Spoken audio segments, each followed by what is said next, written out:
పక్కన ఉండండి. 8 సంవత్సరాల చిన్నపిల్ల తెల్లని ఫ్రాక్ వేసుకుని నడుచుకుంటూ వస్తుంది. ఆ పాపం చూసి యేసుక్రీస్తు అడిగాడట, అమ్మా, నిన్ను పరలోకంలోనికి రానివ్వడానికి నీ దగ్గర ఉన్నటువంటి హక్కు ఏమిటి?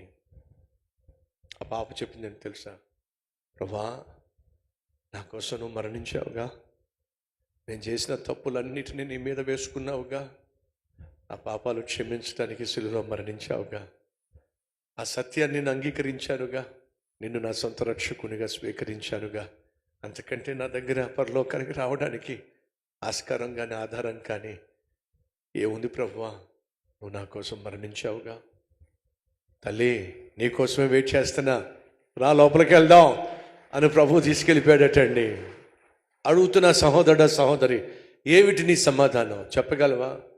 ప్రభువా, ఆ పాపాలు క్షమించడానికి నువ్వు మరణించావుగా, ఆ పాపాలన్నీ నేను ఒప్పుకుంటే నువ్వు నన్ను క్షమించావుగా, నాకు నూతన హృదయాన్ని అనుగ్రహించావుగా, నా గుండెల్లో నువ్వు అడుగు పెట్టావుగా, నా రక్షకునిగా నువ్వు వెలిసావుగా, నా జీవితాన్ని నువ్వు అంగీకరించావుగా, అంతకన్నా నా దగ్గరే ఉంది ప్రభు ఆధారం.